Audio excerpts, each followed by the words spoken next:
Adopter un chien de police à la retraite a ses avantages, surtout si vous êtes une femme vivant à Détroit. C'est ce que pensait Samantha, mais rien ne s'est passé comme prévu lorsqu'elle est allée utiliser le distributeur automatique et qu'un homme menaçant s'est mis en travers de son chemin. Tout s'est déroulé en un instant, mais ce que son chien a fait l'a stupéfié. À Détroit, le danger rôde à chaque coin de rue, et Samantha avait déjà eu son lot de mauvaises rencontres qu'elle voulait oublier.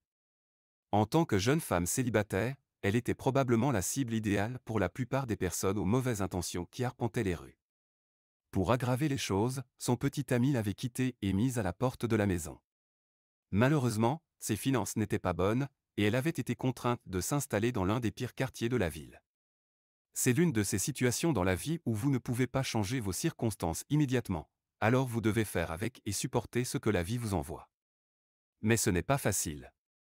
Depuis qu'elle avait emménagé dans le quartier, elle avait déjà été volée 2 fois, et des gens la suivaient ou l'insultaient régulièrement. Une fois, elle avait failli être enlevée, et elle ne s'en était sortie que grâce au spray au poivre qu'elle portait sur elle. Bref, Amanda se sentait très en insécurité et il n'y avait rien qu'elle puisse faire pour déménager dans un meilleur quartier, du moins pas encore. Heureusement pour elle, la solution parfaite lui fut présentée sur un plateau d'argent, venant d'une source très inattendue. Un jour, Samantha décida d'aller au refuge pour animaux local. Elle se sentait un peu seule et voulait voir si elle pouvait adopter un chat. Cependant, son attention fut immédiatement attirée par un autre animal. Un policier entra avec un vieux berger allemand. Samantha entendit l'employé lui dire que c'était un chien de police à la retraite et que l'animal avait besoin d'un nouveau foyer, puisque personne au commissariat ne voulait s'en occuper. En entendant cela, Samantha pensa que le chien pouvait résoudre 2 de ses problèmes à la fois. Elle interrompit le policier, se présenta et expliqua sa situation. Elle le supplia de la laisser adopter le chien, et le policier n'y vit aucun inconvénient. Il ne semblait même pas intéressé par son histoire, il voulait simplement se débarrasser du chien. Samantha trouva cela un peu étrange, mais elle était trop heureuse pour s'en soucier. Le chien s'appelait Raven, et dès les premières minutes passées à marcher avec elle à ses côtés, Samantha sentit que les gens la regardaient différemment. Plus personne ne l'appelait ni ne l'approchait, et lorsqu'un homme siffla et qu'elle s'arrêta de marcher, il s'excusa immédiatement. Avec Raven à ses côtés, Samantha se sentait dotée d'un super pouvoir. Elle se sentait intouchable et plus en sécurité qu'elle ne l'avait jamais été depuis son arrivée dans ce quartier. Il semblait enfin que les choses allaient mieux. De retour chez elle, Samantha présenta Raven à sa nouvelle maison, mais l'animal n'avait pas l'air très impressionné.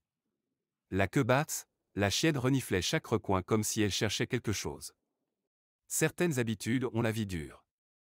La nuit, Raven était agité, et Samantha pouvait l'entendre marcher dans la maison même avec la porte fermée. Le matin, elle la retrouva endormie sur le canapé. C'était étrange, mais peut-être que Raven était en service de nuit lorsqu'elle était chien de police, et qu'elle avait gardé ce rythme inversé. Samantha devait toutefois essayer de lui instaurer une nouvelle routine, car elle voulait que Raven l'accompagne aussi durant la journée. Elle décida donc de rester à la maison et d'attendre que Raven se réveille avant de sortir. L'idée de sortir seule la terrifiait, même si elle l'avait fait pendant des mois. Mais elle avait eu raison d'attendre, car elle aurait besoin de Raven cette nuit-là. Dans l'après-midi, le chien était de nouveau éveillé et plein d'énergie. Une chance, car Samantha devait retirer de l'argent à un distributeur à proximité, et chaque fois qu'elle devait le faire, elle se sentait en grand danger à juste titre. C'était l'un des endroits où elle s'était déjà fait voler, et elle savait que beaucoup d'autres personnes l'avaient été aussi. C'était trop facile pour les criminels, puisqu'il n'y avait pas de caméra, et la police n'avait rien fait malgré toutes les plaintes déposées. Il n'y avait pas d'autres distributeurs dans le quartier, alors Samantha, comme tous les habitants, n'avait pas vraiment le choix. Lorsqu'elle et Raven arrivèrent près du distributeur, personne ne faisait la queue, seulement quelques personnes qui attendaient probablement qu'un retrait valait la peine d'être volé. Mais Samantha se sentait en sécurité avec Raven, et la chienne était en alerte maximale, ce qui empêcha quiconque de s'approcher. En s'éloignant du distributeur, Samantha sentit qu'on l'épiait et vit que Raven ne cessait de regarder en arrière. Il était évident que quelqu'un l'y suivait. Samantha continua d'avancer, confiante grâce à Raven, mais elle accéléra le pas pour rentrer chez elle. Alors qu'elle approchait de sa maison, 3 hommes, capuche sur la tête, s'avancèrent vers elle. Leur allure n'avait rien de rassurant. Samantha se figea et serra Raven contre elle. Au début, la chienne ne fit rien, mais quand les hommes s'approchèrent davantage, Raven se mit à grogner et à montrer les dents. Les hommes traversèrent aussitôt la rue et s'éloignèrent. Samantha poussa un grand soupir de soulagement et, une fois rentrée, offrit à Raven des friandises en récompense. Qui sait ce qui lui serait arrivé si Raven n'avait pas été là? Cela fit presque oublier à Samantha son comportement étrange de la veille. Avant de continuer, n'oubliez pas d'aimer cette vidéo pour l'aider à atteindre plus de vues et assurez-vous de vous abonner à la chaîne. Pendant les nuits suivantes chez Samantha, le comportement de Raven était pratiquement le même. Elle était très active la nuit et, chaque fois qu'elle entendait des sirènes de police, on aurait dit qu'elle attendait qu'on vienne la chercher. Cela rendait Samantha un peu triste pour le chien, mais elle espérait que Raven finirait par s'habituer à sa nouvelle maison. Elle faisait de son mieux pour que le chien se sente à l'aise. Un soir, il était temps de retirer de l'argent, alors Samantha se rendit au distributeur automatique avec Raven. Quand elles arrivèrent, 2 personnes étaient déjà là, l'une retirait de l'argent et l'autre attendait patiemment derrière. Samantha n'avait pas envie de rester là et d'être une cible facile, alors elle décida de faire un petit tour du quartier le temps que les autres utilisent le distributeur. Lorsqu'elle revint, le distributeur était vide, sauf un homme qui se tenait à quelques pas, capuche sur la tête.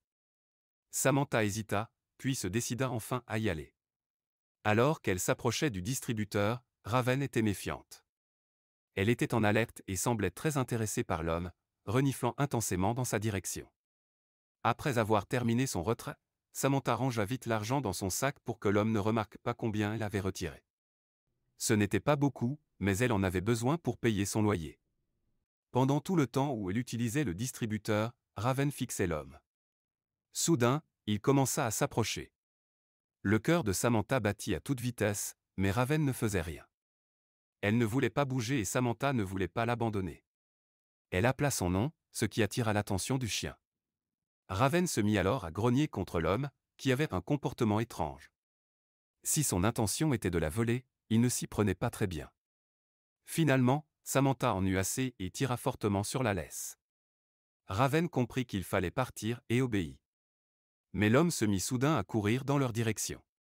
Il était très rapide et Samantha poussa un cri de surprise. Elle tenta de fuir, mais l'homme lui barra le passage. « Je n'ai pas beaucoup d'argent, s'il vous plaît, ne me faites pas de mal », cria-t-elle en serrant son sac et la laisse de Raven, espérant que son chien réagirait pour l'effrayer. Mais Raven se contenta de grogner, pas comme la fois où elle avait effrayé d'autres hommes. Pendant ce temps, l'homme restait immobile. Attendait-il quelqu'un? Samantha comprit qu'elle devait s'échapper vite. Mais chaque fois qu'elle bougeait, il bloquait son chemin et s'approchait encore davantage. Alors qu'elle s'apprêtait à courir, Raven s'élança vers l'homme. Samantha tira sur la laisse, mais cela aggrava les choses. Le chien se mit à gémir et à tirer de toutes ses forces jusqu'à ce que la laisse lui échappe des mains. Samantha cria. Elle ne voulait pas que son chien blesse l'homme, seulement qu'il l'effraie. Mais à la surprise générale, Raven courut vers l'homme et sauta dans ses bras. L'homme rit et la rattrapa sans difficulté. Raven se mit à lui lécher le visage, et sa capuche tomba, révélant un vieil homme tout à fait ordinaire. « C'est mon chien », dit-il en posant Raven au sol et en lui ordonnant de se coucher. Sans hésiter, Raven obéit immédiatement. « Je m'appelle Greg », expliqua l'homme. « Je suis un ancien policier. J'ai pris ma retraite plus tôt que prévu. Raven était ma partenaire, mais je n'ai pas pu l'emmener avec moi car j'avais encore du travail à faire. » Samantha était sous le choc. Tout s'expliquait, voilà pourquoi Raven était si intéressé par lui. Apparemment, l'homme avait vu Raven et Samantha dans le quartier et avait reconnu le chien. Ne voulant pas effrayer Samantha, il avait essayé de rester discret, mais il avait échoué. En réalité, il voulait seulement prendre Raven dans ses bras une dernière fois, car il y était très attaché. Ils décidèrent de se revoir autour d'un café en plein jour, et Samantha confirma qu'il n'avait aucune mauvaise intention. Cela se passa si bien qu'elle accepta de le rencontrer 2 ou 3 fois par semaine pour qu'il garde un lien avec Raven. Et vous pouvez imaginer à quel point le chien en était ravi. Pouvez-vous croire comment les choses se sont terminées? Dites-le nous dans les commentaires ci-dessous. Et n'oubliez pas d'aimer la vidéo, de la partager et de vous abonner à la chaîne pour en voir davantage. À la prochaine fois.